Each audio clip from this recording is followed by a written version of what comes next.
Online apply के लिए आपने जाना है laptop.pmyp.gov.pk पे। वहाँ पे जाने के बाद आपको इस तरह का जो इंटरफेस है वो नज़र आएगा। सबसे टॉप के ऊपर अगर आप देखें आपके पास लिखा हुआ है अप्लाई नाउ, या यहाँ पे जो 3 लाइन है इसके ऊपर करके भी आप यहाँ पे अप्लाई कर सकते हैं। अब यहाँ पे एक चीज़ आपने जहन में रखनी है कि सपोज़ अगर आप यहाँ पे अप्लाई नाउ पे जाते हैं, अप्लाई नाउ पे जाने के बाद आपने क्या करना है, यहाँ पे अपना CNSE नंबर लिखना है। CNSE नंबर लिखने के बाद जैसे हम I am not a robot पे करेंगे, यहाँ पे आपके पास अगर आपका CNSE ठीक होगा, पहले से रजिस्टर नहीं होगा तो यहाँ पे वैलिड आ जाएगा, वरना आपके पास आ जाए कि ऑलरेडी एग्जिस्ट। ऑलरेडी एग्जिस्ट का क्या करना है, पहले हम न्यू के लिए कर सकते हैं, उसके बाद आपने इसको यहाँ पे कर देना है सबमिट। सबमिट करने के बाद वो आपसे टर्म्स एंड कंडीशन पूछेगा, आपने इसको एक्सेप्ट एंड कंटिन्यू कर देना है।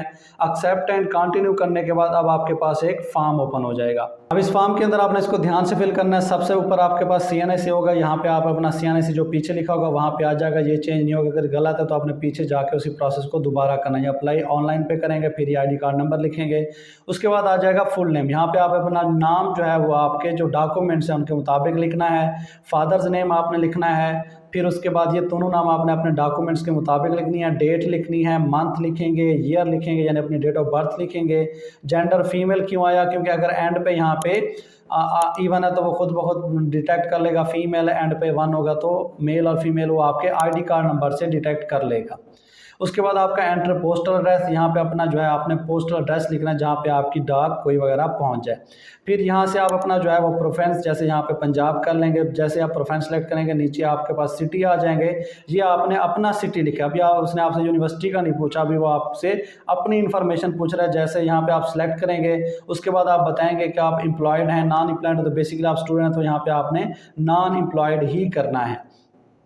उसके बाद वो आपके पास आता है कि in employment status will not affect the eligibility of scheme, यानी अगर आप एम्प्लॉयड भी हैं तो आपकी एलिजिबिलिटी पे फ़र्क नहीं पड़ेगा। फिर वो आपसे पूछेगा कि आप एक डिसेबल स्टूडेंट हैं या नहीं, यानी अगर आपके अंदर आपका जो ID कार्ड है डिसेबल का बना हुआ तो आप इसको येस करेंगे, वरना आप इसको यहाँ पे नो कर देंगे। और इससे बात कहता है कि आपने पहले लैपटॉप लिया हुआ है या नहीं लिया। अगर आपने पहले लैपटॉप लिया हुआ है तो आप इस प्रोग्राम के लिए एलिजिबल नहीं है, ये एलिजिबिलिटी क्राइटेरिया के अंदर लिखा हुआ है। यहाँ पे आप इसको नो कर देंगे और उसके बाद आप कर देंगे नेक्स्ट स्टेप। नेक्स्ट स्टेप में अब वो आपसे पूछेगा academic information. First of all enrolment number, जो आपका रजिस्ट्रेशन नंबर होता है, जो आपके रजिस्ट्रेशन कार्ड के ऊपर लिखा होता है, वो आपने लिखना है। वो लिखने के बाद अब यहाँ पे वो आपसे पूछेगा सिटी ऑफ यूनिवर्सिटी। अब यहाँ पे आपने मेन कैंपस लिखना है, यानी अगर आपकी यूनिवर्सिटी मुल्तान के अंदर है, उसका सब कैंपस साहिवाल में है, तो जहाँ पे मेन कैंपस है यहाँ पे आपने वो सिलेक्ट करना है। सपोज यहाँ पे मैं मेन कैंपस कर लेता हूँ मुल्तान मैंने सेलेक्ट किया। उसके बाद वो कहता है यूनिवर्सिटी। अब यहाँ पे मुल्तान में जितनी भी यूनिवर्सिटीज़ होंगी उनकी लिस्ट आ जाएगी। यहाँ पे देखें, मैं सपोज यहाँ पे कर लेता हूँ बहाउद्दीन ज़करिया यूनिवर्सिटी, मैंने सेलेक्ट कर ली। अब यहाँ पे डिटेल बता रहा हूँ जहाँ पे मेरी डिग्री चल रही है। फिर आपसे पूछेगा कैंपस, यानी आप उस यूनिवर्सिटी के मेन कैंपस में पढ़ रहे हैं, जिस तरह जितने भी उसके कैंपस रजिस्टर होंगे, अगर आप उन कैंपस में हैं तो यहाँ पे वो लिस्ट आ जाएगी। सपोज यहाँ पे मैं करता हूँ विहाड़ी कैंपस कर लेता हूँ। ये डिटेल देने के बाद वो आपसे पूछेगा आपका डिपार्टमेंट कौन सा है। यहाँ पे वो डिपार्टमेंट आ जाएंगे जो जो एलिजिबल होंगे आपके पास लैपटॉप स्कीम के लिए, या उस आपके पास कैंपस के अंदर जो जो डिपार्टमेंट एलिजिबल होंगे तो आप यहाँ पे सिलेक्ट करेंगे। जैसा अभी थोड़ा मैं इसको रिवर्स करता हूँ, यहाँ पे करने के बाद मैं मेन कैंपस कर लेता हूँ। जैसे मैंने मेन कैंपस किया, आप देखें यहाँ पे जो डिपार्टमेंट की लिस्ट है ये ज़्यादा होगी, तो यहाँ से आप क्या करेंगे, अपना डिपार्टमेंट सेलेक्ट करेंगे। जैसे मैंने यहाँ से इंग्लिश सेलेक्ट कर लिया, उसको सिलेक्ट करने के बाद अब वो आप पूछेगा आपको डिग्री लेवल क्या है, यानी MPhil है या आपके पास बैचलर है या मास्टर्स है, यानी जो जो प्रोग्राम उसके अंदर होंगे वो आपको लिस्ट शो करा देगा। अगर PhD इंग्लिश के अंदर होगी तो वो भी यहाँ पे शो हो जाएगी। सपोज यहाँ पे मैं कर लेता हूँ बैचलर 16 ईयर्स ऑफ यानी जिस प्रोग्राम के अंदर आप इनरोल है वो उसकी डिटेल देंगे। फिर आपके पास आ जाएगी BS है या MA है, यानी अगर 2 साल है तो आपका MA इंग्लिश है तो MA करेंगे, वरना आप BS इंग्लिश पे BS ऑनर्स कर देंगे। नीचे ड्यूरेशन खुद ब खुद आ जाएगी। अब आपके पास आता है date of admission and current programme, यानी आपने जैसे मैंने BS इंग्लिश लिखा है, इसके अंदर आपने कब एडमिशन लिया था। यहाँ पे एक चीज़ आपने माइंड में रखनी है, आपने एडमिशन जो है अगर आपने 1 दिसंबर 2022 या उससे पहले लिया होगा तभी आप अप्लाई कर सकते हैं। यानी 1 दिसंबर के बाद 2 दिसंबर या दिसंबर जनवरी 2023-24 अगर तब आपने एडमिशन लिया तो आप यहाँ पे वो डेट ही एंटर नहीं कर सकेंगे। उससे पहले एडमिशन आपने लिया होगा तभी आप उसके अंदर एलिजिबल हैं अप्लाई करने के। तो आपने यहाँ पे अपनी सपोज मैं कर लेता हूँ अप्रैल 2021 के अंदर मैंने अप्लाई किया है।